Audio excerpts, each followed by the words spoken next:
So hi, everyone. This is Daniel Williams, Senior Editor at MGMA and host of the MGMA Podcast Network. We are back with another MGMA Member Spotlight Podcast. Today, we have Tracy Schwartz. She has her MED, she has her FACMPE, and she's Vice President Operations at Ascension Medical Group. Tracy, welcome to the show. Thank you. It's a pleasure to be here. Yeah. So let's talk a little bit about your background. What are some career highlights you might want to share? What got you into healthcare in the first place? That is a long story, but back in high school, I had a lot of knee injuries growing up. I was a runner. And so I always knew that I wanted to get in healthcare. I had received such wonderful care from my orthopedic surgeon, from my physical therapist, that I knew I wanted to do something in healthcare. I went through my undergrad and actually got my master's degree in exercise science, thinking I wanted to do something more along the lines of sports performance. I met my husband in my program and learned he was way better at that than I was. And so while I still wanted to be in healthcare, I don't think sports performance was my direction. So I actually started doing prereqs for nursing at a local college and applied to be a medical assistant at a health system in Austin, Texas back then. So that way I could get some experience. I heard that's what you're supposed to do. So I got a job here at Ascension Medical Group as an MA back in 2005. And they were like, you've got some aptitude for administration. You don't have to go back for another degree. And I was like, awesome. So learned the ropes of financials and leadership and took a whole bunch of courses, both offered by my organization and beyond. And so became a surgery scheduler, became a operations manager, eventually became a director, and have now become a vice president here. So it's been really exciting to see a variety of different specialties, take on different projects, build buildings, acquire different groups. There's been a lot of really fun moments along the way where you get to just learn and flex that muscle and build new muscles that you may not have had before. Yeah. So I want to make sure I got this right. You started at the front desk, correct? Mm-hmm. I was the first associate when they brought in a new surgeon. So I was the front desk. I was the medical assistant in the room. I was taking pictures. Yeah. Did you envision at that time that you would one day have vice president next to your name? Are you one of those kind of long-term goal setters? No, I had no idea what the future held. I just wanted to feel like I was being productive in my day, giving back, feeling personal satisfaction from my work on a daily basis, and just wanted to learn everything I could to do the best at whatever job I had at the time. That is, first of all, congratulations. I mean, that's just a remarkable story to start right there and work your way all the way up to a vice president level, and not even stopping there, getting a master's degree, getting the fellowship. I mean, doing all the things. So you are clearly driven. How are you able to stay in the sports arena, exercise, anything along that to this day, or work, other things get in the way of that? How are you handling that? So I still personally do a lot of fitness and that sort of thing. Early in my career, I used to lead fitness groups with my mom friends in my neighborhood and that sort of thing to flex that muscle. My husband now teaches kinesiology at the University of Texas, which is where we met and got our master's from. So he does a lot more of that than I do, including he trains me. And right now he's rehabilitating me from an injury. Oh, okay. Well, good. Yeah. Good you're continuing to, quote, flex that muscle, and keep that going, because we talk about that a lot in healthcare, about keeping that work-life balance intact, and it's just so vital and so important. So let's move on to Ascension Medical Group specifically for just a moment. Tell us about this organization, size and scope, anything else you might want to share about Ascension.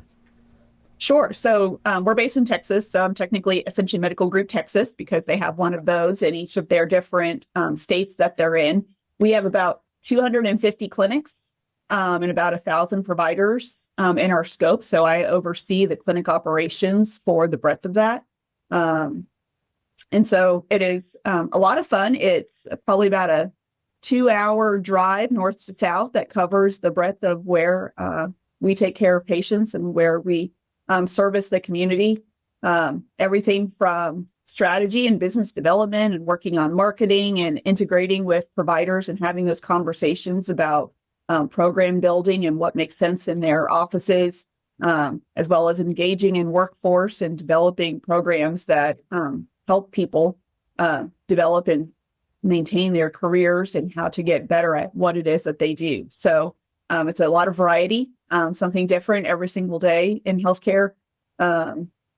So it's been a really fun journey, especially as we continue to expand and are able to service more lives in Central Texas. Yeah.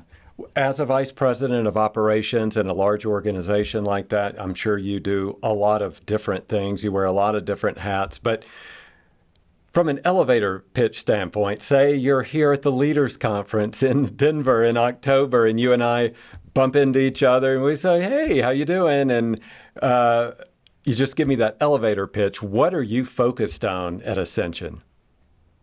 I'm focused on our strategic plan. I'm focused on getting patients through our system, so having great access, focused on their satisfaction and the experience that they have with us. Obviously, I'm focused on our financials. And then I'm also just focused on our associates and making sure that they also have a great experience with us. Okay. Quality comes through there too, obviously. That's usually a given. For sure.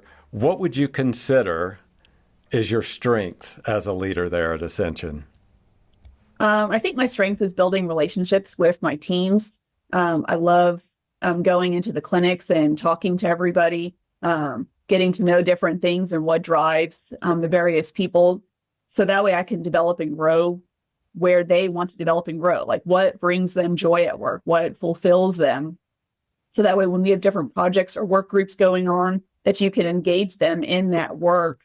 Again, for that work-life balance. So that way you feel, right, there's a lot of things you do at work at a given day that may be challenging or not your favorite thing to do, but being able to engage and feel like you're contributing in a way that's fulfilling to you, trying to understand that for your team and providing those experiences is what brings me the most joy. Okay.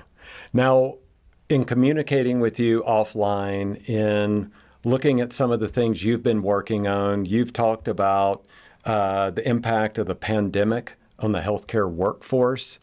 Talk about that. Where have you zeroed in? What's different? What's the same? Yeah, the pandemic really threw a new lens on work.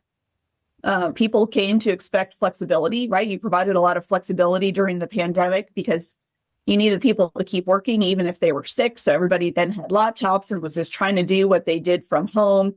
You just needed to keep the engine moving. And so you were much more flexible than we normally would be, I think, in healthcare, where everything is very patient focused and on-site and that sort of thing. So between virtual care, trying to make sure that people are able to do their job while keeping other people safe, people came to expect that continued flexibility, and really sought other places where they could achieve it. And so it feels like people now are less likely to stay. They also started really questioning and evaluating, like, what do I want out of life? Is this the best environment for me? And people just seem to be really seeking out that satisfaction anywhere where they can find it. And so now we're seeing people not showing up to their job interviews. We have people quitting after their first day on the job, like behavior you would never see pre-pandemic. Like, it's just been wild and somehow still continues to surprise me. So really trying to do a better job when we're interviewing people on the front end. This means I've sat too still, but interviewing people on the front end, making sure that they're a great fit. Like, right. What are you looking for? How can we provide that to try to find people that are the right fit that'll stay? Yeah, let's talk about that for a minute. Now, you're talking about something that seems behavioral. It also seems just where our workforce is right now. But I have heard that from so many different healthcare leaders that I've talked to about something that I would have thought unheard of, but not showing up for an interview. Just not showing up. And also, the first time I ever heard this particular statement, yes, we lost one of our employees to Starbucks or to the local grocery store. And the first time I heard that, I thought I'd misheard it. I didn't understand, but now I'm seeing that is actually a thing. Talk about that a little bit. I mean, one is, it's a choice, a career choice or a job choice for someone to just move to a different industry. Maybe that's the service industry, retail, different things of that nature. The other one, the behavioral one of just not even showing the respect to show up for an interview, is troubling. And so I don't know, have you delved into this? Have you looked into it just to try to get a better understanding of the psychology of what's going on? Or I think you mentioned it, we need to do a better job on the front end of really researching the people we're going to talk to. So what do you want to share about that? Yeah, we recently had somebody who left to go be a manager of a fast food chain. Mm-hmm. And, you think people come to healthcare because they want to help people. They want to do something in healthcare. And we're finding that is less and less the case. They're just trying to find something to do and just, I think, maybe put out wider feelers, if you will, and in a variety of industries. Like, I've never applied for a job since probably late high school that didn't have to do with healthcare. Okay. And so it's just been interesting. And we found people also who are less interested in the benefits and like all of the other things that come with the jobs, to the point that we even had to create a page that describes like, hey, you're looking to leave. Have you considered all of these things, like the cost of your premiums, the cost of your, like our employer automatic contribution, our 403B match, like, but a lot of that doesn't even seem to matter. Our younger associates, that is not something that's relevant. They want to see what hits their paycheck at the end of the day, regardless of how it gets there. Yeah.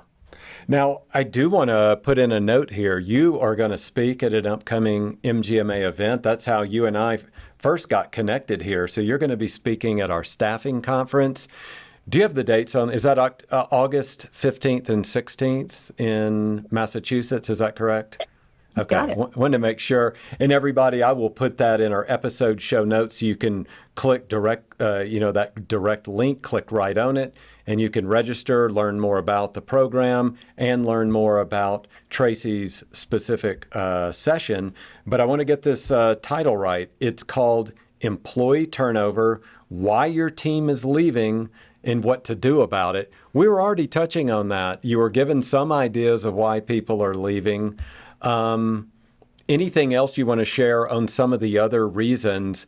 Is some of it burnout? Is it some of it just really reflecting? Because I know that we talked earlier about the pandemic. Have you had conversations with people where they sort of had a life conversation with themselves or maybe their spouses, their partners, their families, and going, maybe I don't want to be in healthcare anymore? Or are you seeing more people leave for other jobs in healthcare? Give us an idea of the dynamic of what's going on there with employees leaving organizations. What we've noticed is that more people who were just leaving healthcare altogether were more at the bedside and in the hospital, and therefore very directly impacted by the pandemic. Okay. People in the outpatient setting, sometimes at school, which is a great thing. So in our talk, we talk about the controllable and the uncontrollable reasons for turnover, right? And so like when somebody gets a degree and they've been your MA for a while, but they get a degree to go be a physical therapist or to go be a nurse or to go do something else, obviously that is a great reason, and we want people to stay within healthcare, or people leaving for their spouse to work. The other thing that happened during the pandemic a lot was people, home prices here. Houses were selling for crazy, crazy amounts in Austin, Texas. And so we had more people who were selling their homes and moving to like the coast because they could and make a windfall and then ask to work remotely. Okay. Because that was suddenly an option. So that was interesting, but that was not by and far what we were seeing. But people, some life choices, but otherwise it was just compensation became a really competitive thing here in Central Texas. for other health systems that were coming into the market and everybody being desperate for associates. Okay.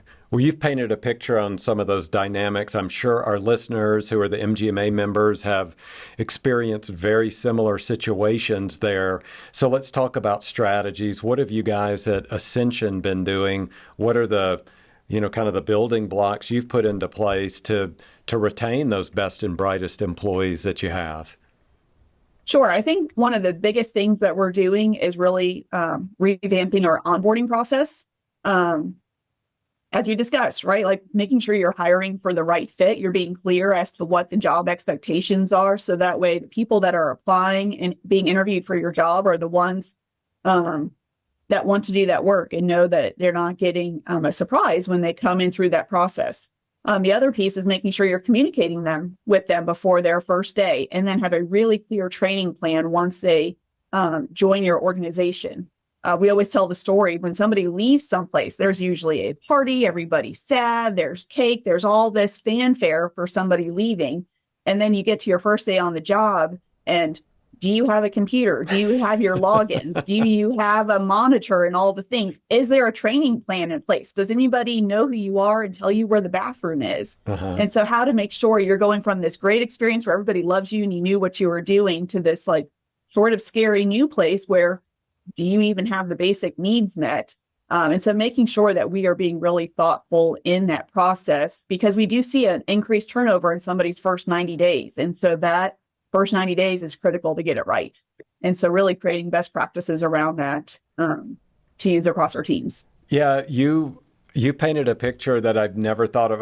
I've had this particular conversation so many times with healthcare leaders, and never heard it quite put in that way where, we get the big celebration, the big party on the way out, on the way in. It's, where's my computer and does it work? And I don't even know how to log into the intranet or however we communicate within our organization. Now, perhaps let's not throw a party and have cake for the person on the first day, because it would be kind of awkward and put somebody in I don't know, it could be an awkward situation. But what do y'all do? What do you do? Do you do a one-on-one? I'll say at MGMA, we will, the direct supervisor will take out that new hire to a lunch. Might be one-on-one. There might be one or two more people in the organization just to be there to, hey, let's get to know you on a personal level a little bit. You're a human being. I know you're going to start working here, but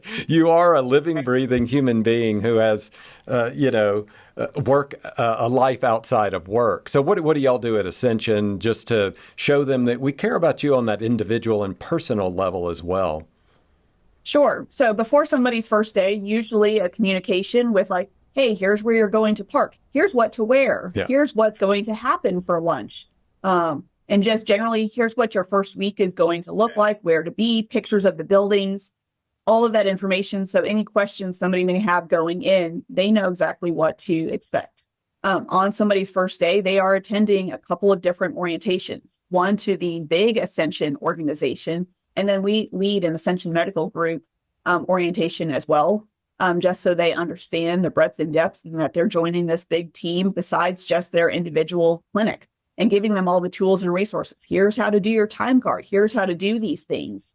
They then meet with their leader. They're usually assigned a mentor or buddy within the practice. So that way it's somebody that you can rely on and ask questions to, and who you're shadowing and learning from. And just making sure that person is never really alone in those first several days. And you're regularly checking in on them, making sure they're doing their modules and they're selecting their benefits and all the things that are really important in those first days. On the backside, there's usually an email going to all the staff with a person's picture, maybe a little bio about, hey, this person's joining our team. Here's what they like. Here's their experience. So they know who is joining their team on the flip side.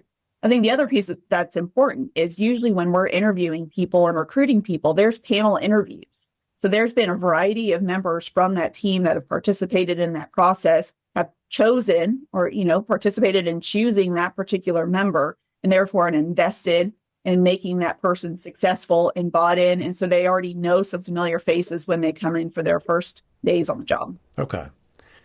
I want to be respectful of your time. I know I talked to you before we got started here, and you've got some other things you've got to get to, and so I want to respect that. So I think one of the things that's so important to the MGMA audience is measuring a project or a process. And so when you've put these strategies in place, and we know that there's been a lot of employee turnover, what are you measuring? What are you looking at to make sure you're doing things the right way, that you have made progress in that process that you put together? Sure. So one thing that we put into place when we started intentionally focusing on turnover was having a standardized exit survey. Okay. And we actually used the MGMA as a template to really understand what drove that person to leave, and in a more confidential way. So that way, if the issue was their leader, it's not a face-to-face interview with their leader, but they can't actually say what's coming up. So really tracking by department what were the drivers. So, I mean, it's in there. It's like compensation, job expectations, workload, your leader, growth opportunities, training, like all of these things that we know are drivers of voluntary turnover, just so we can get a feel for where things are at. We track our voluntary turnover by clinic, by month. So that way we're able to see how we're doing from that perspective.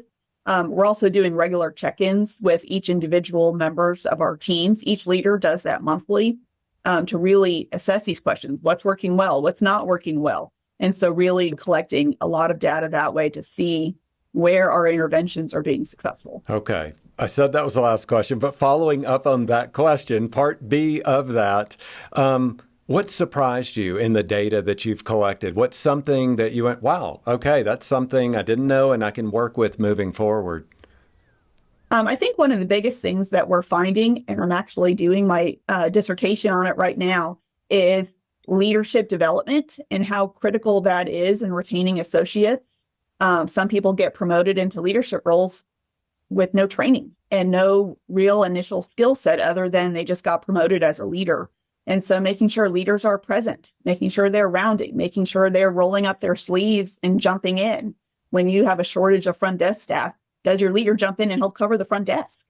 Like, you get such incredible buy-in and credibility when you are able to do the work alongside your associates. And so that leadership presence, their attention to detail, knowing their associates, making people feel valued, cared for, heard, is really an impressive factor in getting associates to stay.